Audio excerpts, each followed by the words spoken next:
Welcome to the Gospel of Everything podcast, where we consider everything in the light of the gospel of Jesus Christ. I am your host, John Davis. On this show, we do not obsess over the end of the world, but rather we are looking to see the glory of God show up in every area of our lives.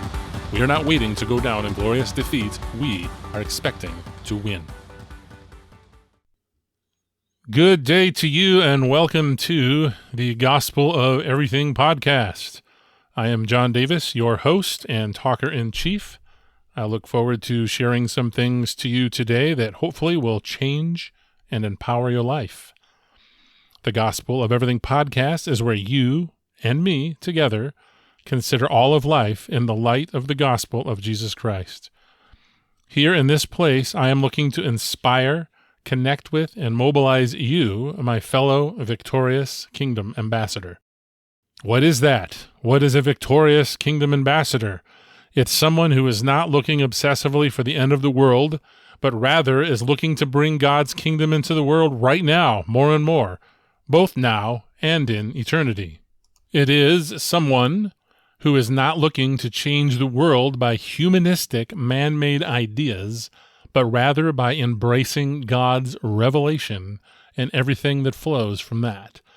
It is someone who is not looking to be saved by another political government scheme, but rather looking to be saved by Jesus and then expecting to live out Jesus in every area of life. Please take a moment right now, pause, and subscribe to this podcast in your favorite app before moving on to make sure that you never miss a morsel of juicy goodness, not even one episode. All right, well, here we go today. I want to talk to you about changing the world. I know that one of the things that is always, been interesting to me is that there are some people that they seem wired and desire to make big impact, to change the world or to achieve great things. And it seems that legitimately some other people don't necessarily have that kind of drive and ambition. Well, those of you who desire to transform the world, those of you who desire to impact the world for God, I'm talking to you today. And anyone else that is listening, I hope that you're blessed as well. But I'm really looking for that young man, that young woman that God has put some sort of vision in your heart, whether that be for ministry, whether that be for some creative work, whether that be for business, whatever it is. I'm talking to you today. I want to give you some juicy, good food that will feed your soul and move you and prepare you for the battle that is ahead for your life. So I want to talk a little bit about a young guy named John Davis. Yes, that's me. Who once upon a time, long ago, was desperate for revival and reformation. God got a hold of his life, and he was desperate for revival and reformation. For whatever reason, he seemed to reject normal life and wanted to pursue God instead. He was a big fan of Charles Finney and the kind of revival that can be done. Charles Finney had a great emphasis on using means, that basically there's something we can do to cause God's revival. And once upon a time, this young man got in his two-tone tan Chevrolet Cavalier, 1985 Chevy, and drove out to Oregon. And there in Oregon, he began to work with Youth with a Mission, and he worked desperately for revival. So let's switch a little more to the first person here. I was a very serious young guy. I was silly too and had lots of fun, but I was very serious about revival. I was deadly serious. In fact, I can remember speaking in churches when God opened doors for that to happen as a young man. And afterwards, sometimes an older person would come up to me and just kind of say, you've got something really special. You really, I'm really blessed by you. And they just, I don't know, they seemed to be patting me on the head and saying, how adorable, young man. And I was like, don't you understand? I'm completely serious. And I worked in Youth with a Mission, and I was looking for and longing to work with fellow dreamers. I was a dreamer. I was a dreamer about world missions. I was a dreamer about revival in America. And for whatever reason, I was not satisfied with a normal life. In fact, to be honest with you, I think I kind of despised what would be called a normal life. Get a job, get married, have kids, grow old.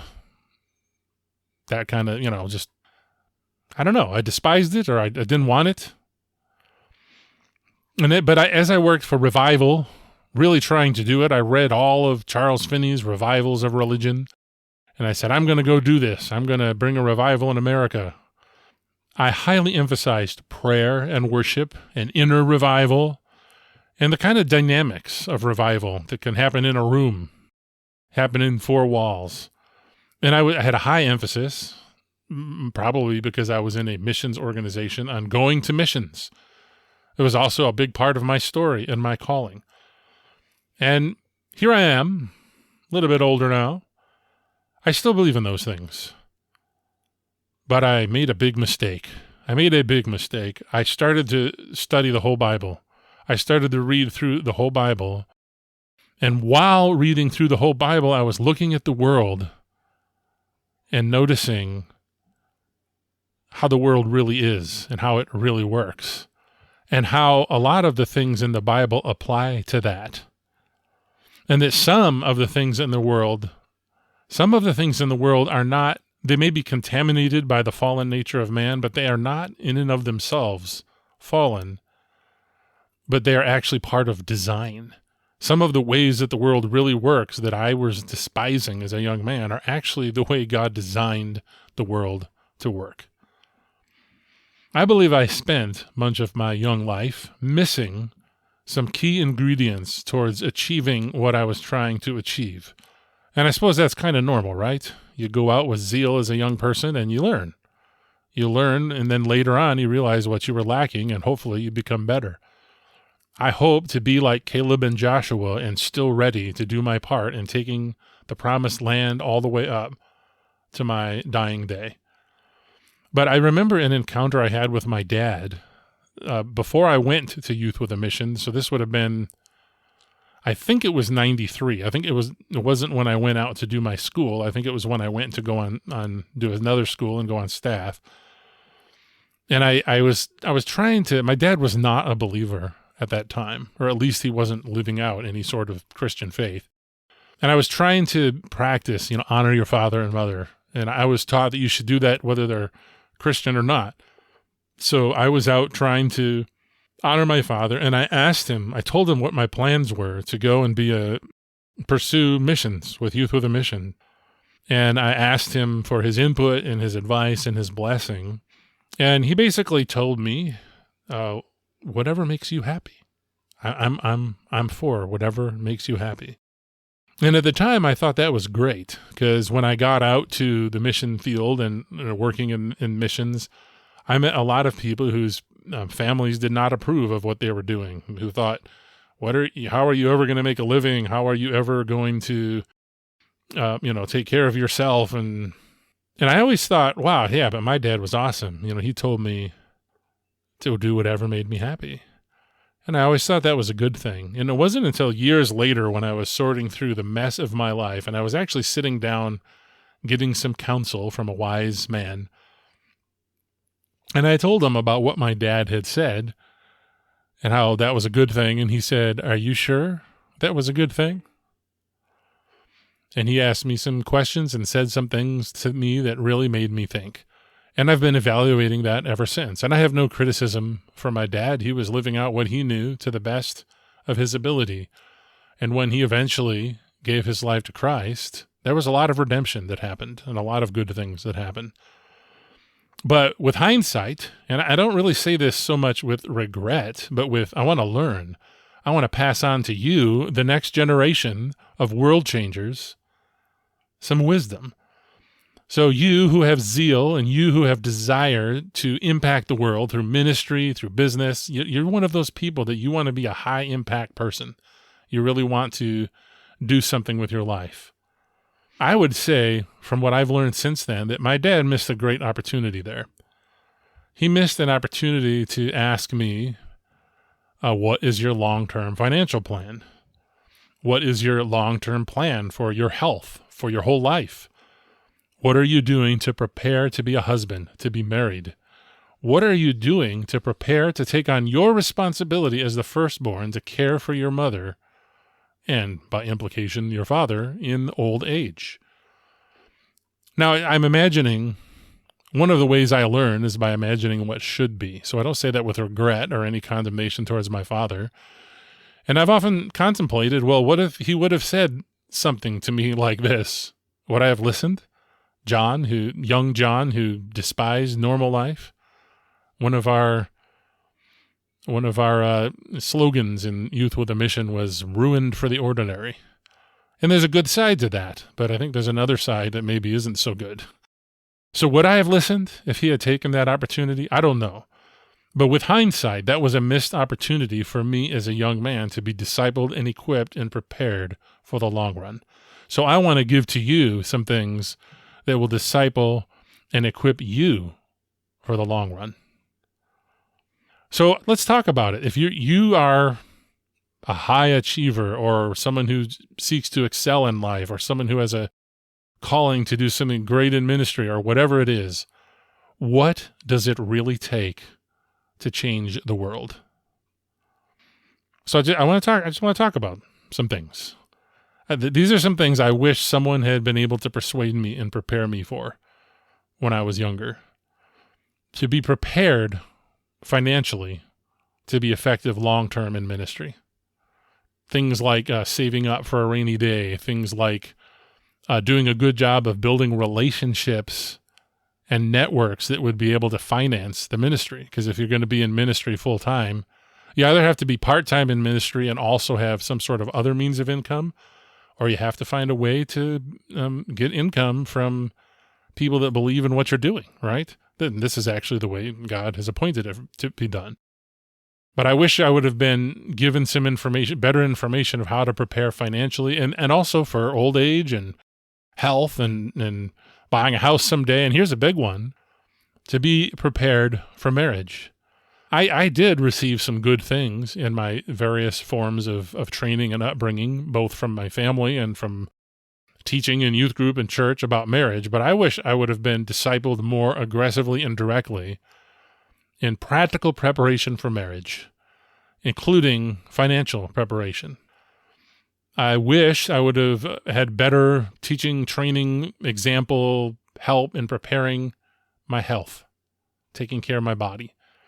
I did some things, but I actually showed up in missions the healthiest that I'd ever been. Because I was never athletic. I was, had a little bit of a tendency to be an intellectual couch potato who liked to read and think more than run and jump. But at the time I went into missions back in 1994, I was the healthiest I'd ever been. I could walk all day. I was very strong. I'd been working out in the gym for years. I was in good shape. And I would say during my time serving the Lord, my health declined steadily from 1994 till about 2000. Where I was become a pretty, overweight, unhealthy, unphysically active individual. I don't blame anybody but myself. But I'm thinking, man, I really wish I had done a better job preparing for my health. I wish I had understood more about preparing relationships and networks and serving people all the time, always building up your relational network at a time when you have no agenda behind it. If you've ever read the legendary book, How to Win Friends and Influence People, you will learn about how you need to bless, encourage, help, and serve others in order to prosper yourself. Now, for me, I find that I can't really do that if I have an agenda. So those times when you have no need are the times where you really need to be building relationships and networks, meeting people, encountering people, serving others, blessing others. I wish I had been more prepared and understood the value. Luckily, I understood it some, so I did build a lot of relationships. I laid down my life to serve my staff and my students big time and sewed into a lot of relationships. My wife told me before we got married that one of the things she saw about me was that I stayed friends with people for a long time. So it wasn't a total loss. I'm just now wishing I'd understood it even more. So, it's not the kind of thing, it doesn't really work, at least for me, to build relationships for the purpose of being paid back or benefiting somehow. But do know that ultimately you will be paid back, in many cases through other human beings, but at the very least, you will be paid back by God himself.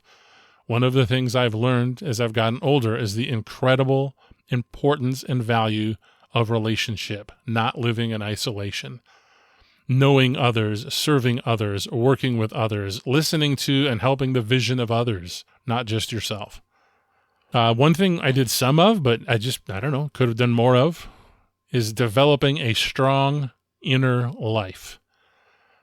And by this, I mean a habit of worship and obedience. I was once talking to one of my newer friends about what do you wish you had in your life, or what do you think you need in your life? And I thought to myself, habits, different habits. And by habits, I don't just mean external habits, like, brushing your teeth or something. I mean, in fact, I think I mostly meant internal habits, thinking cycles and processes, a building up of your inner man and what cycles in your head, what thoughts are in your head. A strong inner life with Jesus, and, a strong inner life of worship, a habit of worship, and a habit of obedience. I did build these to some degree. But one of the things I would just like to observe for those of us who are, for whatever reason, we desire to have a big impact in the world, I took this on as a burden. I took this on as something I think I really, in some ways, tried to do it in my own strength. I tried to learn how to do it in my own strength. I am realizing that while I don't ever want to forget it. I don't want to lose the vision of having a big impact in the world. But as I'm growing in the Lord, I'm realizing that actually changing the world is not my burden. My burden is to follow and obey Jesus daily. So, don't misunderstand me. I'm not saying that it's not important to have a big perspective. I believe it's important to have a huge perspective, to see everything from a point of view of God can do big things in the world. To look for cultural transformation, revival, reformation, or if what God is putting you is, excellence in entrepreneurship or whatever it is, art, music, whatever big dream you have, I want you to keep that dream. I want you to pursue that dream. So I'm not saying don't pursue big things, but it's more like realizing that as you keep the goal in mind, as you keep the vision God has given you for your life in mind, pursue the simple things, childlike obedience, daily obedience. Because when I try and think I have to bring revival and change the world, this can be a heavy burden. But what did Jesus say? Jesus said in Matthew 11, verses 28 through 30, "Come to me, all you that are weary and are carrying heavy burdens, and I will give you rest. Take my yoke upon you and learn from me, for I am gentle and humble in heart, and you will find rest for your souls. For my yoke is easy and my burden is light." Now, there's a lot packed in there. There's a lot of application there. But one of the things that I believe is there for those of us who have big callings is we have to learn how to take on the light burden of Jesus, which is, it just works practically kind of like this. I see the goal. I see the big thing God wants to do in and through my life. But all I can do today is have childlike faith in Him and obey Him on the things that are right in front of me. So I needed to learn how to lay down my burden. I learned I can't do revival on my own strength. I mean, it sounds almost silly to say that. Like, I think I knew that at the beginning too, but it was more of an intellectual knowledge then. Now I have much more of a deeper understanding. I cannot help but think of Moses here. Moses was raised he was a high achiever. He was a big dreamer. He was someone who there were high expectations of his life. He grew up in the household of Pharaoh. I was just reading about how one theory is that he was a great military leader and other things before he went out and saw the Egyptian beating the Hebrew slave and decided on his own strength that it was time to liberate his people. So Moses decided it was time to liberate his people, and he killed the Egyptian and got himself in a heap of trouble that ended up with him fleeing Pharaoh to the land of Midian and becoming a shepherd for 40 years. 40 years of just being a simple married man shepherd. And by the time God came to him and said, okay, that was your time. Now it's my time. Moses was like, I can't even talk. I can't, I can't even speak. I can't do what you're asking me to do, Lord. This is a great model of what I'm saying. But no, I really notice the emphasis throughout the Old Testament, especially in the 5 books of Moses, the emphasis on God giving exact instructions for him to follow. Exact instructions. Do everything exactly as God said to do it. So for Moses, he had to cast aside his burden. I'm going to be the world changer. And it took 40 years for God to kind of beat that out of him and have him become the meekest man in all the earth and realize, I just have to obey. So he was right. Moses was right that God had a huge plan for his life. One of the biggest plans ever for any human being ever. But he had to learn how to take on the burden of Jesus, which is easy. Simple obedience. Child, do exactly as God is telling you. Don't strive in your own strength, right? So I was going through a list, being prepared financially, prepared for marriage, prepared in your health, prepared in relationships and network, a strong inner life. And I was talking about habits of that. I cannot tell you how much I can see now the benefit of work ethic, success, and productivity habits. Not just ideas, but habits. The kind of things you probably either did or did not receive from your parents. But if you're a young person or a zealous person looking to pursue God, not only do you want to pursue great big visions from the Lord, but develop the little things like your work habits, your productivity habits, your time management, those little things. If you really want to change the world, it's going to come down to some excelling in some pretty normal things. This is where I think I have completely changed, is I despised what I thought was a normal life. But now, as someone that's in his 50s, I realize that there are some things that are the core of every life, including the great lives that really change the world. If you want to change the world, you have to be able to be a good husband or a good wife. You have to be able to raise children. You have to be, if you're, in the regular world, you're either going to start a business or you're going to be an outstanding employee. You have to pursue excellence. You have to be valuable to others. You have to develop skills and all kinds of habits. You have to become a person with a pleasant attitude and demeanor that will make people want to be around you and want to work with you. Right? If you happen to be called to vocational ministry, we're all called to ministry, but then there are some people that are called to be like preachers and teachers as their primary way of making a living. You still need to be prepared for all of these things. Marriage, family, money, excellence, be valuable to others, be valuable to your employer, be valuable to your ministry leader, your pastor, whoever. Get good at things, learn skills, never stop learning, never stop investing in yourself and building good habits, and never stop having a pleasant attitude and demeanor. I went through a season where I was so much learning about boundaries that I think I lost a winsome attitude and demeanor, and I think it cost me some things in my life. But even a ministry, for those of you who have a call to vocational ministry, is in a sense a business. It has some things in common with business.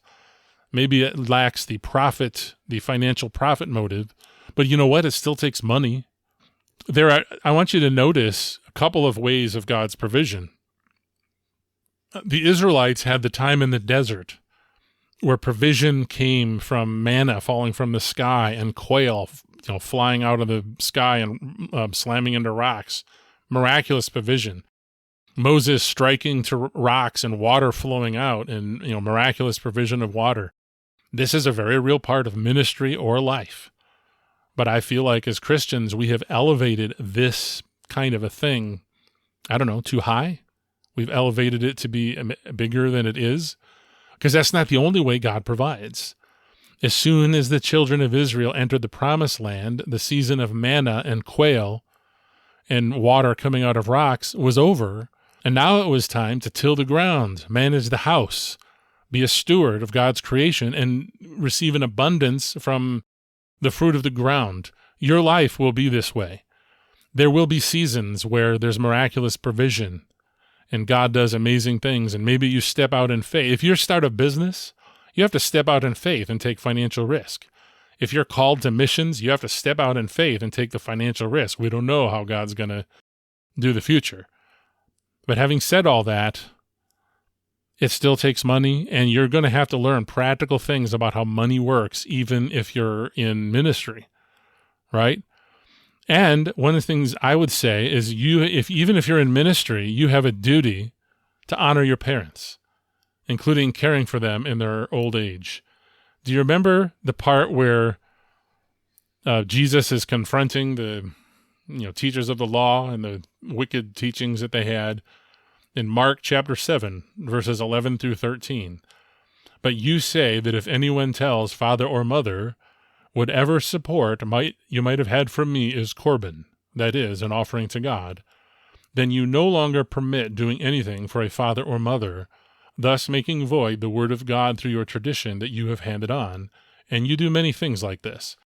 So apparently the Pharisees and others, whoever it was that was exactly doing this, was basically saying, my duty to you, mom and dad, to take care of you in your old age, I gave it to the Lord. I think this is a mistake you could make if you're called to ministry. This is a mistake you can make. I think if you're called to ministry, especially if you're a firstborn and it's kind of going to fall on you to be the chief one responsible to care for your parents in their old age, that's got to be covered somehow. That's got to be thought through. That's got to be prayed through. Honor your father and your mother is one of the 10 commandments, and I don't believe it's primarily talking in a respectful tone of voice, although it would include that. I think it is including and maybe even primarily about take care of them when they're old. So your parents take care of the children when they're young, and then you come to a productive age where you're the provider, and then when you're old, your children are supposed to take care of you. This is the reality. This is how reality works, right? So there's a duty to honor your parents. Don't do what the Pharisees did and say, because I'm living for God, I don't have to do that. All of this, what I'm trying to say here is you can be a dreamer with big dreams for your life, for your ministry, for your business, for your job, your career, and you can still be practical. And in reality, it isn't really about striving in your own strength to achieve everything that God has called you to. It's more about positioning yourself to be used by God. So it's about being prepared with, childlike obedience, strong in all the areas of your life, your finances, your marriage, your health, your relationships, having a mindset of victory, seeing the big vision and the big picture, and being available. If you're strong in all those things, you'll be available when God says, step out and do this big thing. So to summarize what I'm saying to you today, and what I'm hoping that you will get out of this, dear young person, young men, young women, and those of you who, like me, are young at heart, I want you to have a big dream for great achievements and great vision for your life in this world. But I want you to be positioned and prepared for it, because you won't be able to do it in your own strength. It's about being ready to move when God says move, and having all of the pieces in place: your character, your integrity, your habits, your romance, your marriage, your family, your money, your health, a huge network of relationships, and a habit of childlike obedience. I mean, even the Bible even talks about Jesus growing in favor with God and man. Jesus, even grew in favor with the people around him. So hopefully this is making sense. I hope that all of this that I've been sharing makes you think and gives you hope and increases your big dreams while helping you practically see some of the road of what it's going to take to get there.